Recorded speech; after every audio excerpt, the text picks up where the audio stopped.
Good morning বন্ধুরা, Facebook এবং YouTube থেকে তোমরা যারাই আমার এই ভিডিওটি দেখছো তোমাদের সবাইকে জানাই আ ভেরি গুড মর্নিং।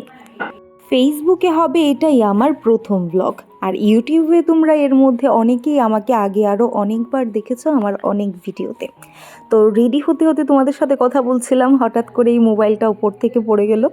সে যাই হোক, কেন রেডি হচ্ছি আর কোথায় যাচ্ছি সে সব বিষয়ে তোমাদের সাথে আলোচনা করব এবং দেব একটা খুবই সুন্দর খবর, অর্থাৎ একটা গুড নিউজ রয়েছে তোমাদের জন্য। সেই বিষয়টা তোমাদের সাথে আলোচনা করব। তার আগে যারা এখনও পর্যন্ত আমার চ্যানেলটিকে সাবস্ক্রাইব করোনি, ইউটিউব থেকে এই ভিডিওটি দেখছো, তারা আমার চ্যানেলটিকে অবশ্যই সাবস্ক্রাইব করে দাও। আর যারা ইউটিউব থেকে না দেখে ফেসবুক থেকে দেখছো, তারা আমার এই চ্যানেলটিকে অবশ্যই ফলো করে দাও। আর আজকাল যে পরিমাণে বাইরে ঠান্ডা পড়েছে, যে রকম ঠান্ডা ওয়েদার, সেজন্য একটা বস্তা পরা অবশ্যই জরুরি, তাই একটা সোয়েটার পরে নিলাম। শুরুতেই তোমাদের গুড নিউজটা দেওয়া অত্যন্ত জরুরি। আর যে গুড নিউজটা তোমাদের দিতে চলেছি সেটা হচ্ছে বিয়ে নিয়ে। হ্যাঁ, আমার বড় বোন অর্থাৎ আমার দিদির বিয়ে আর কিছু দিনের মধ্যেই। আর বিয়ে উপলক্ষে আজ যাচ্ছি আমরা শপিং করতে। হ্যাঁ, দিদির লেহেঙ্গার শপিংয়ের জন্য আজ আমরা বের হচ্ছি, আর নিচেই দাদা এবং দিদিভাই চলে এসছে আমাকে নেওয়ার জন্য। আর সময় নষ্ট না করে আমি উঠে পড়লাম গাড়িতে। আর এই দেখো মা আমার জন্য কি কি পাঠিয়েছে। এখানে খিরতুয়া এবং পাশাপাশি মা গিয়েছিল উদয়পুর মাতাবাড়িতে, সেখান থেকে আমার জন্য প্রসাদও পাঠিয়েছে। আর এর মধ্যে আমরা চলে গিয়েছি লেহেঙ্গার শপিংয়ের জন্য। এখানে দিদি একের পর এক লেহেঙ্গা পরে যাচ্ছিল, আর আমরা তাকে সাজেস্ট করছিলাম যে কোন লেহেঙ্গাটা তাকে আরো বেশি ভালো লাগবে। দিদি আরো বেশ কয়েকটা লেহেঙ্গা পছন্দ করেছিল, ট্রাইও করেছিল। আমরা সেখান থেকে ওকে যেটা বেস্ট হবে সেটা সাজেস্ট করছিলাম।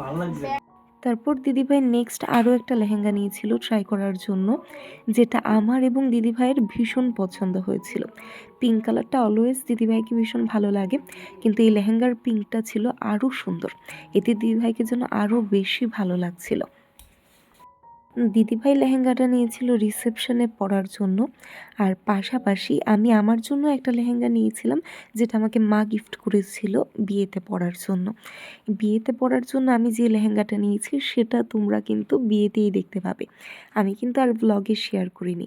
আমি একদম সেজে গুজে রেডি হয়ে তোমাদের বিয়ের দিনেই কিন্তু দেখা দেবো সেই লেহেঙ্গাতে।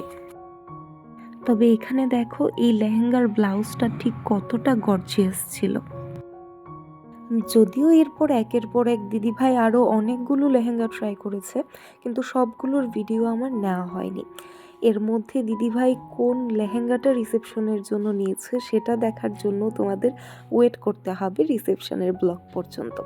তবে একটা কথা কিন্তু বলতেই হবে, আমরা যেখানে লেহেঙ্গা শপিংয়ের জন্য গিয়েছিলাম, যে দোকানটাতে গিয়েছিলাম, সেখানকার স্টাফরা ছিল ভীষণই কোঅপারেটিং এবং আমাদের কিন্তু তাদের ব্যবহার ভীষণ ভালো লেগেছে। তারা দিদিভাইকে সব দিক থেকে সাপোর্ট করছিল যেন ও লেহেঙ্গাটা ভালোভাবে ট্রাই করতে পারে।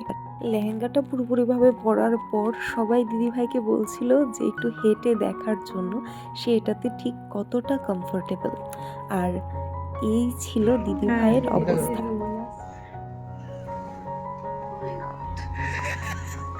হ্যাঁ হ্যাঁ হাট এমনি হাঁটবি। শেষমেশ লেহেঙ্গা কিন্তু আমাদের নেওয়া হয়ে গিয়েছিল, আর কোন লেহেঙ্গাটা নিয়েছি সেটা তোমাদের সাথে বিয়ের রিসেপশনের ব্লগে শেয়ার করব। ততদিন পর্যন্ত সবাই ভালো থেকো, সুস্থ থেকো এবং আমার পাশে থেকো।